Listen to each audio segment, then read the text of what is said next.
Қазіргі қазақ қыздарынан ұят кеткелі қашан. Қалай болса солай киінеді, қалай болса солай жүреді. Олардың темекі тартуы, арақ ішуі, жеңіл жүріске салынуы қазір ешкімді таңғалдырмайды. Қазір олар бәрі деп айта алмаймын әрине. Жақсы қыздар да көп қой. Олар өздерінің жалаңаш денелерін әлеуметтік желілерге жиі салатын болды.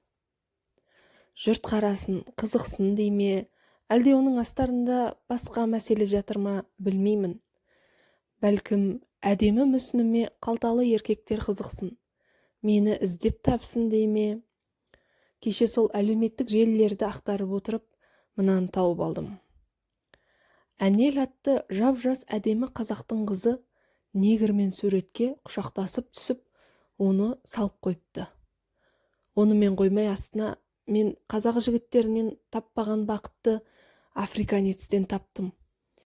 Ендігі арманым оған тұрмысқа шығып бала сүю, бақытты отбасы атану деп жазып қойыпты. Менің ызам келді. Сонда Анелді бақытты ететін қазақтың бір жігіті табылмады ма? Әлде негрдің құшағы ыстық болды ма?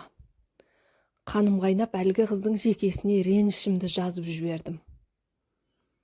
Көп ұзамай одан жауап келді. Былай деп жазып жіберіпті әлгі қыз: мен сіздің ренішіңізді түсінемін, бірақ сіз де мені түсініңіз.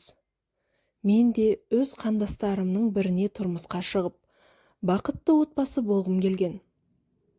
Бірақ біздің жігіттердің көбінің ойлағаны бірақ нәрсе. Ол төсек. Қалайда сенімен бір жатқысы келеді. Жатып алған соң түк болмағандай жүре береді. Оларға керегі тек секс, құмар тарқату. Талай жігітті көрдім. Бәрінің мақсаты біреу. Сенмен қалайда жыныстық қатынасқа түсу. Болды. Әлде маған тек сондай жігіттер кездесті ме, білмеймін. Олармен жарытып әңгіме де айта алмайсың. Әртүрлі тақырыпқа пікір де таластыра алмайсың. Bir жақты әңгіме. Бос сөз, арзан күлкі. Болды. Білімділері шамалы. Жазда экспо көрмесін аралап жүріп, бір африкалық азаматпен танысып қалып едім. Жасы үлкен, бірақ өте мәдениетті екен. Француз тілін жақсы білуші едім. Ол да француз тілінің маманы екен. Әңгімеміз жарасып жүре берді.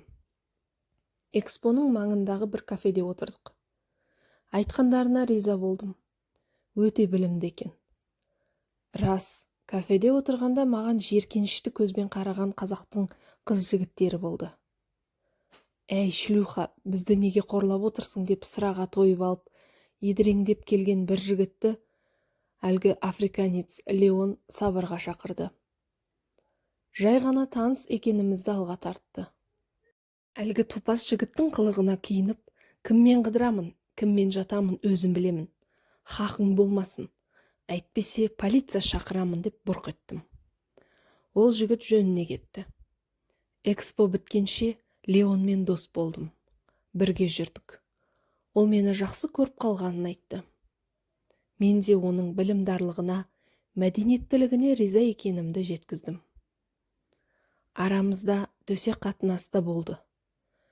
Білгіңіз келсе айтайын, қазақ жігіттерінен ала алмаған ләззатты сол негр жігітінен алдым. Құмарымды күн сайын қандырды. Ол менен 20 жас үлкен, бірақ әлі күнге дейін үйленбеген. Экспо бітіп, ол еліне қайтар кезде сөз байластық. Өйткені мен одан жүктедім. Леон, еліме барып жиналып қайтып келемін, үйленеміз, қаласаң Қазақстанда тұрамыз деді. Мен оған Қазақстанда қалған дұрыс қой дедім. Қазір еліне кеткен. Менімен хабарласып тұрады. Жұмысын біткен соң келемін деп уәде беріп қояды. Қазір соның жолын күтіп жүрмін.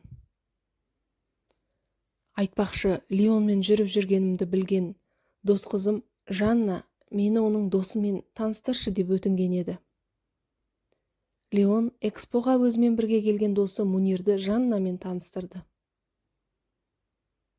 Оларда үйленейік деп сөз байласыпты. Жанна да жүктімін деп жүр. Иә, қазақ жігіттерінен таппаған бақытымызды африкалық азаматтардан таптық. Енді солар келсе, алдап кетпейтін шығар деп ойлаймын әрине. Үйленсек, той жасасақ, балалы болсақ деп жоспарлап жүрміз. Мұнымыз еш сөкет емес шығар. Қазір 21 ғасырда өмір сүріп жатырмыз. Жаһандану дегендей, демек қазақтың қызы қазақтың жігітіне шықсын деген заң жоқ шығар. Жарың қай ұлттың өкілі болуы міндет емес. Ең бастысы сүйіп қосылу, содан соң ғана бақытты болу. Бұл әнелдің маған жазып жібергені. Ал мен мұны сіздермен бөліскім келді. Сонда қазақтың жігіттері қазақтың қызын бақытты етуге жарамағаны ма деп ойлап ішімнен күрсініп бір қоя бердім. Ал сіздердің ойларыңыз қандай?